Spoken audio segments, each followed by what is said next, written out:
Драго ми е што Република Македонија и ВМРО ДПМН се домаќини на овој семинар на Демократската младинска заедница на Европа и што имаме можност да проговориме и да размениме мислење на повеќе теми од значење за младите, од значење за Македонија и за цела Европа. Кризата како поим во различни видови на манифестација е доста актуелен проблем за Европа во изминатите 10 години. Постоеше економска криза, повеќе земји се уште се справуваат со должничката криза.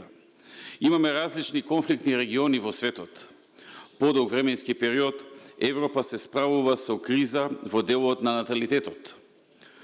Моментално се справуваме со најголемата беговска криза во изминатите децении, како и со постојани закани и потреси од терористички напади на европско тво. Сето тоа се општествени појави и кризи за кои треба да се дебатира. Треба да се анализира и, што е најважно, треба заеднички да се реагира со цел да се надминат, да се залечат и да не се повторуваат. Сето тоа во насока на правилен пат кој ние денес треба да го трасираме, а младите во нашите држави и во цела Европа во иднина да го продолжат. Последиците од светската економска криза, како и европската должничка криза, повеќе или помалку се чувствуваат и денес. Во оваа криза подклекнаа бројни економии, а истата имаше влијание и врз македонската економија. Сепак, може да се каже дека Македонија беше меѓу ретките земји во Европа, која помина со полесни последици. За мала економија како нашата, таквиот подвиг не ке беше можен доколку тргнавме во дефанзива и доколку чекавме кризниот бран во целост да не поклопи. Не, ние се втурнавме во кризата со полн налет на антикризни економски мерки и политики, меѓу кои најголем дел беа поврзани со обезбедување на ликвидност на стопанството, намалување на товарот на компаниите, намалување на даноците во сред криза, подршка на градежништвото, капиталните инвестиции во инфраструктурата, како и бројни мерки за подобрување на бизнис климата и привлекување на нови инвеститори. За време, кога во другите земји почнаа да се зголемуваат даноците, ние ги намалувавме. Останатите земји го зголемуваат ДДВ-то, данокот на добивка и превземаа многу други непопуларни мерки за компаниите. И тоа сигурно би ги олеснило условите за справување со светската економска криза. Но ние знаевме дека работниците и фирмите ќе настрадаат ако го направиме тоа. И беше можно да има бумеранг ефект од зголемувањето на даноците, со намалување на приходите заради сива економија. Во 2009 година, првата година кога започна кризата, воведовме нула данок за нераспределена добивка од плаќање на данок, како антикризна мерка.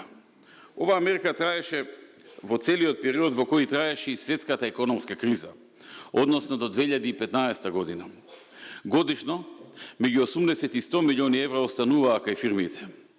Во најтешките моменти за економијата, 480 до 500 милиони евра, наместо во буџетот на државата, овозможивме да останат во фирмите, што директно влијаеше за позитивното работење на домашните компании. Во делот на инфраструктурата, во годините на криза, настапивме со такви мерки и политики, кои значеат целосен и сеопфатен ангажман на градежништвото, во еден куп проекти за изградба на аеродроми, патишта, хидроцентрали, спортски сали, игралишта, музеи, театри, булевари, катни гаражи, јавни капитални проекти во образованието, во здравството, во енергетиката, водоснабдителни и канализацијски системи, изградба на социјални станови и слични проекти. Со финансиска стимулација од 3 милиарди евра капитални инвестиции се овозможи подршка на македонските градежни компании, при што градежништвото во сите изминати години бележеше рекордни двоцифрени стапки на раст.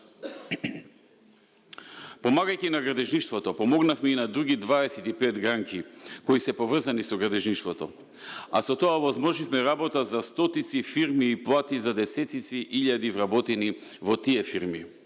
Во исто време, во кое кај нас се бараше работник повеќе, во другите земји имаше и масовни отпуштања. Кај нас тоа не беше случај.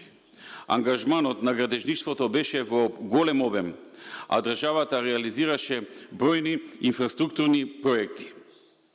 Капиталните инвестиции во периодот 2007-2015 година забележаа висок раст и изнесуваа 173,8 милиарди денари, што е значително повеќе споредено со 31,8 милиарди денари во периодот 2003-2006 година.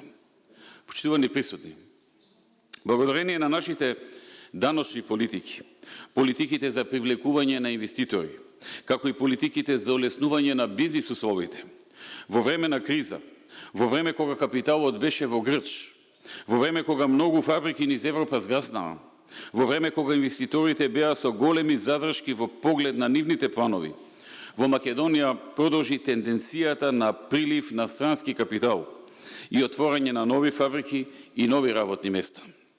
Голем број реномирани глобални компании донесоа одлука за инвестирање во Македонија и отворија нови фабрики во сите делови на земјата. Странските директни инвестиции кумулативно за периодот 2007-2015 година достигнаа 2 милиарди 281 милиони евра и се повисоки за 1 милиарда и 500 милиони евра во однос на периодот 2003-2006 година. Инвестициите во голема мерка имаа влијание на невработеноста.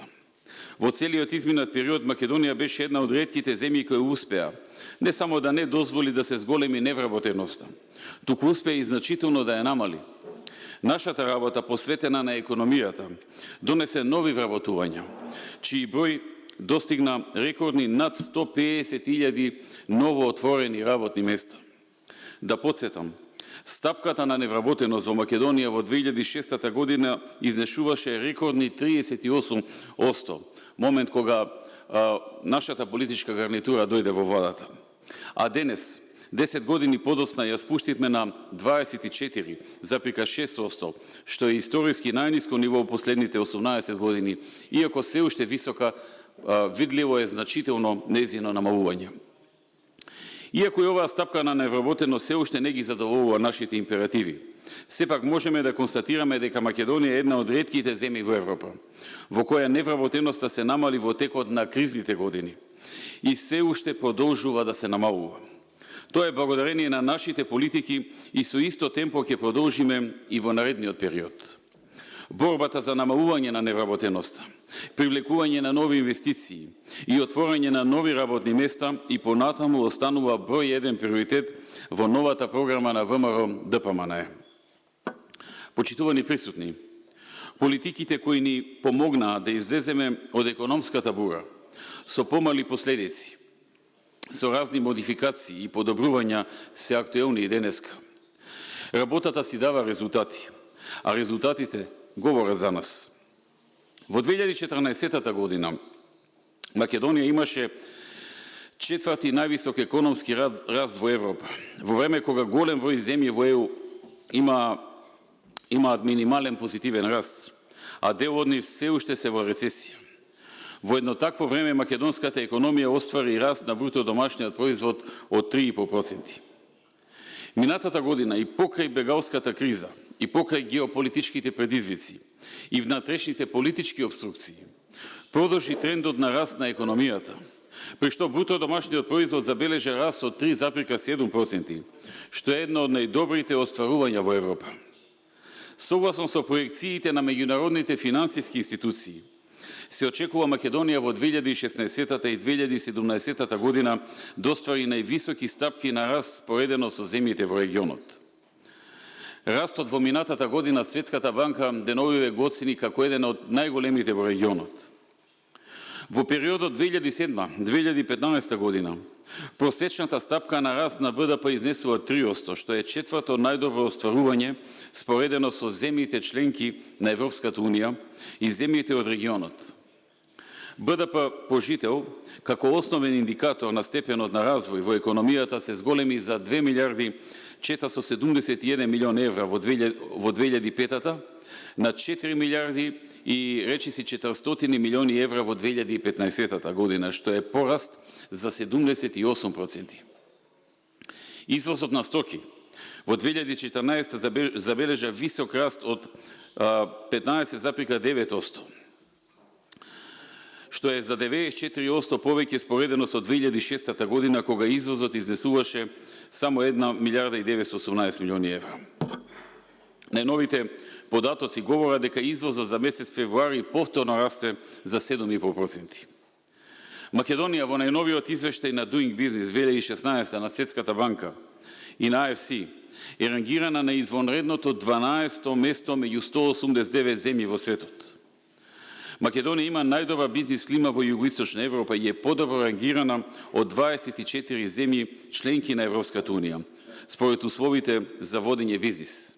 Таа е 6-то рангирана во Европа, после Данска, Велика Британија, Шведска, Норвешка и Финска. Најновиот извештај на Стандард & Пуърс е еден од најдобрите потврдувачи на добрите економски политики.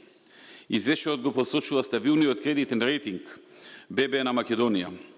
Стандард & Пуърс забележува дека земјата има изградено одлични услови за водење бизнис, што е една од сериозните предности на државата, и се водат добри економски политики.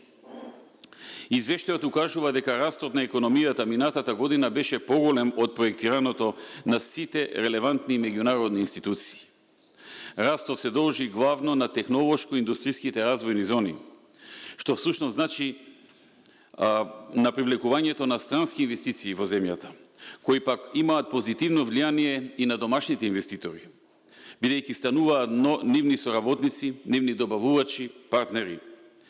Како втор значаен фактор за поголем развој ги посочуваат јавните инвестиции во патишта, енергетски проекти, железница, болници и други инфраструктурни проекти во кои инвестира владата.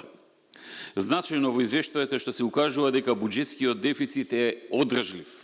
Тоа значи дека имаме стабилност во однос на задолжувањето, односно кажуваа дека буџетскиот дефицит беше согласно планираното, дури и нешто под планираното, и дека тој е одржлив. Сите овие резултати говорат за нас и за нашите политики, за успешно справување во кризните периоди, но пред се за нас како луѓе кои со срце работа за својата земја и подобар живот на своите граѓани и со голема одговорност пристапуваат кон обврските и задолженијата кои што ги преземале пред народот.